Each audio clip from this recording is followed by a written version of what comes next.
जय श्री कृष्ण। चातुर्मास्य व्रत क्या है?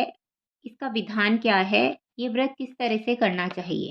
चातुर्मास्य भगवान विष्णु की कृपा प्राप्त करने के लिए लगभग 4 माह तक किए जाने वाला व्रत है।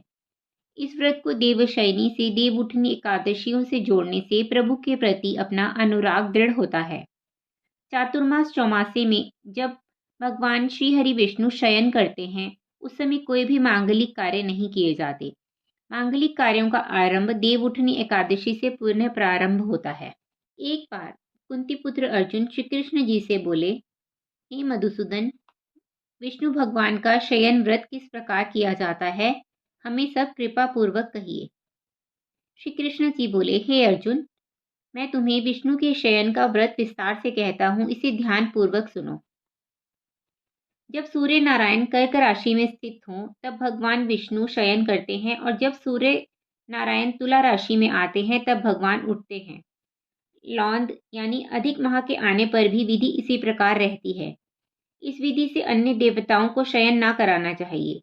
आषाढ़ मास के शुक्ल पक्ष की एकादशी का विधि पूर्वक व्रत करना चाहिए। उस दिन विष्णु भगवान की प्रतिमा बनानी चाहिए और चातुर्मास्य व्रत नियम से करना चाहिए। सबसे प्रथम उस प्रतिमा को स्नान कराना चाहिए, फिर सफ़ेद वस्त्रों को धारण कराकर तकियादार शैया पर शयन कराना चाहिए। उनका धूप दीप और नैवेद्य से पूजन कराना चाहिए। भगवान का पूजन शास्त्र ज्ञाता ब्राह्मणों के द्वारा कराना चाहिए। तत्पश्चात भगवान विष्णु की इस प्रकार से स्तुति करनी चाहिए, हे भगवान, मैंने आपको शयन कराया है, आपके शयन से संपूर्ण विश्व सो जाता है। इस तरह विष्णु भगवान के सामने हाथ जोड़कर प्रार्थना करनी चाहिए, हे भगवान, आप जब 4 माह तक शयन करें और तब तक मेरे इस चातुर्मास्य व्रत को निर्विघ्न रखें। इस प्रकार विष्णु भगवान की स्तुति करके शुद्ध भाव से मनुष्यों को दातुन आदि के नियम को शुरू करने के 5 काल वर्णन किए हैं। देवशयनी एकादशी से लेकर देवउठनी एकादशी तक चातुर्मास्य व्रत को करना चाहिए। द्वादशी, पूर्णमासी और कार्तिक मास के शुक्ल पक्ष की द्वादशी को समाप्त कर देना चाहिए। इसके व्रत से समस्त पाप नष्ट हो जाते हैं।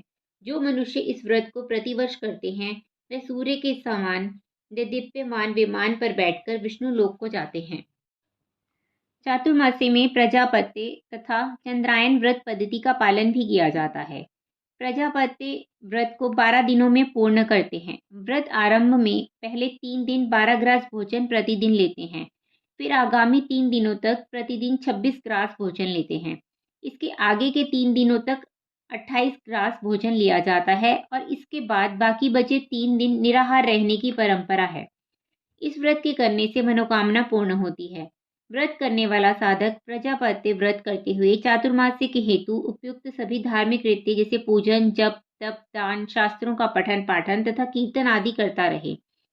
हे अर्जुन, इसी प्रकार चंद्रायन व्रत भी किया जाता है। अब इस व्रत की विधि सुनो। यह व्रत पूरे माह तक किया जाता है। पापों की निवृत्ति के लिए किए जाने वाला यह व्रत बढ़ता घटता रहता है। इसमें अमावस्या को 1 ग्रास, प्रतिपदा को 2 ग्रास, द्वितीय को 3 ग्रास भोजन लेते हुए पूर्णिमा के पूर्व 14 ग्रास और पूर्णिमा को 15 ग्रास भोजन लेना चाहिए। फिर पूर्णिमा के बाद 14, 13, 12, 11 ग्रास, इस क्रम में भोजन लेते हुए भोजन की मात्रा प्रतिदिन घटानी चाहिए। श्री अर्जुन, भगवान श्री कृष्ण ने कहा, जो प्रजापत्य तथा चंद्रायन व्रत करते हैं, उन्हें इस लोक में धन संपत्ति, शारीरिक निरोगिता तथा ईश्वर की कृपा प्राप्त होती है।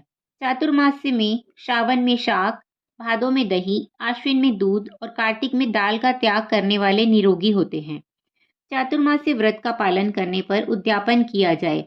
जब भगवान को शयन त्यागने का अनुरोध करे तब विशेष पूजन करना चाहिए। इस अवसर पर निराभिमानी विद्वान ब्राह्मण को अपनी क्षमता के अनुसार दान दक्षिणा देकर संतुष्ट करना चाहिए। हे पांडुनंदन, देवशयनी एकादशी और चातुर्मास्य का महात्म्य पुण्य फलदायी है। इससे मानसिक रोगों की शांति और भगवान विष्णु के प्रति निष्ठा बढ़ती है। जय श्री कृष्ण।